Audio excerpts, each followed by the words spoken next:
Hi, I'm Judy Shaw. I'm on the floor of the New York Stock Exchange, and joining me today is Dave Mustaine.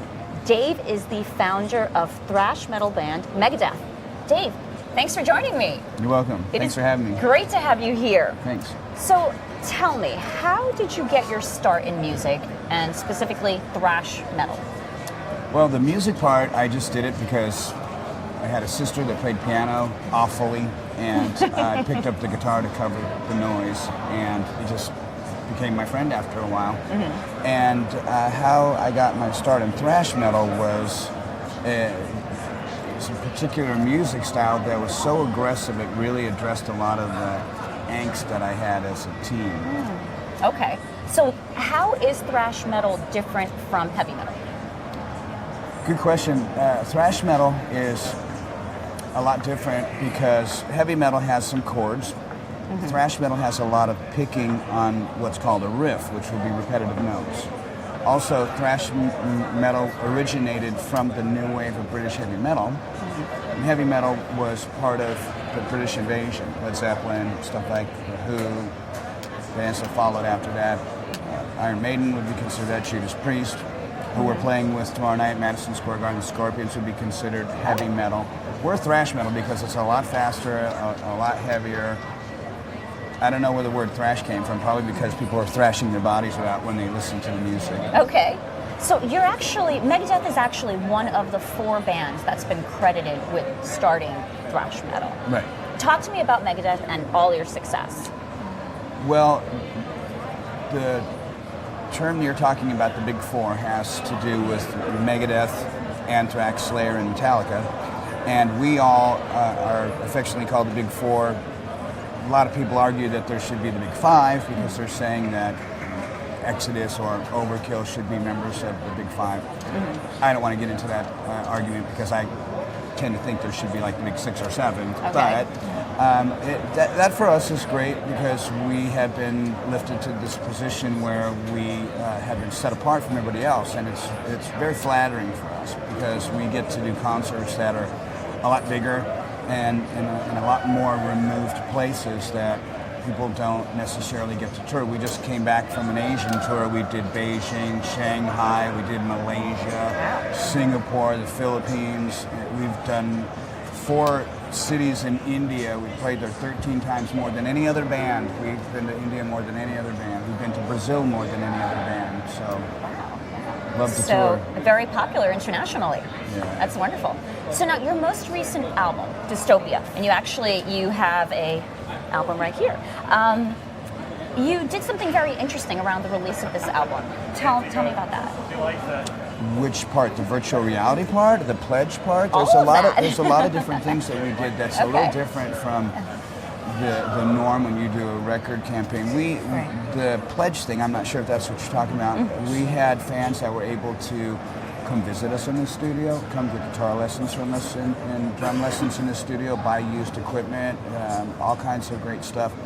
That's one thing. You may be talking about the virtual reality thing too, which it seems like that's very unique in itself. I mean, with releases, do bands usually invite their fans to come into the studio and give them their equipment? I never heard of that before, so and I thought, unique. If Led Zeppelin would have said, hey, you want to come and fill out this form, come here, do this, I would have went, sign me up. And tell me about the virtual reality. The virtual reality thing was really great because we did something, again, Megadeth had the very first band website, October 31st, 1994. When Euthanasia came out, we released Megadeth Arizona. So we've always been at the front of technology. Yes. And with this record, we had talked to the people at Oculus Rift with the 360-degree filming. Mm-hmm. And when most people film, they'll put the camera on a tripod, and you get a 360-degree view, but it's stationary still. Right. So what we did is we mounted the cameras on radio-controlled machines, and they moved through the whole entire studio where we were at. So you got a 360-degree, and then it would be 360-degree back here. So it's always constantly changing the position, the point of view for the fans. And there were so many other cameras in there, they could switch from camera to camera to camera. And with that release, we also provided the fans with their own virtual reality viewer headpiece. So you just assemble it, put your phone in there, download an app, and then you're Wow. off to the races. Wow, that is very, very unique. Sounds very exciting. So now you won a Grammy for Dystopia. did. Congratulations Thanks. on that. What was that like? Well, Receive we've that? been nominated many times. This is our 12th time. I was backstage at the Grammys a few times ago, and Kenny G came up to me and said, "What time is this?" And I said, I think it was 10 or 11. And he goes, "Well, don't feel bad. I took 21 times getting nominated before I won." And I was like, "Gee, thanks, Kenny." So, You didn't hit Kenny G, did no, you? No. He hit me, actually. And then we ended up winning it, and it was great.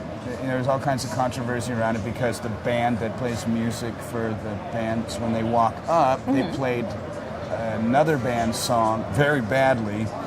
And everyone was going like, "How dare they play that song?" And I figured, you know what, I don't care, man. I was listening to, the roar of the crowd when we were running up there to get the award. I didn't care what they were playing. Hey, and you're getting a Grammy, so. Yeah.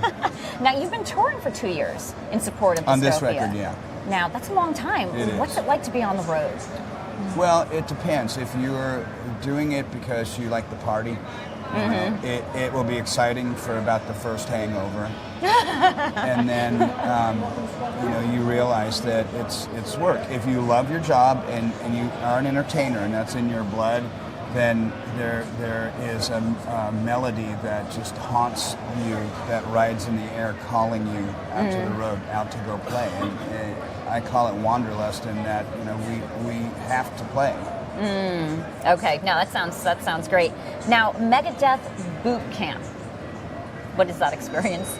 We had the fans come from around the world to my estate in Fallbrook and spend the weekend with us. We were doing clinics, and David Ellison he's a pastor, so he did a church service and then did a wedding service there. And at the very end, we were recording fans singing along to an official track in my studio. And at the very end, we had all the fans on my front lawn playing Symphony of Destruction together. Wow. So it was really a great experience. We went to wine tasting at the vineyard. We had the brewmaster from Unibrew come down and explain to the fans about the beer. We had meals together. It was just the greatest experience. Yeah. So now, speaking about wine and beer, you are actually a businessman. You have your vineyard, craft beer. Tell our viewers about this. Well, we've been really fortunate. In 2014, I started our wine business when I played with the San Diego Symphony, and it wasn't really something we thought we were going to end up doing. It just took off, and the beer company was something that I did for myself because during the day I don't want a glass of wine, I wanted a beer.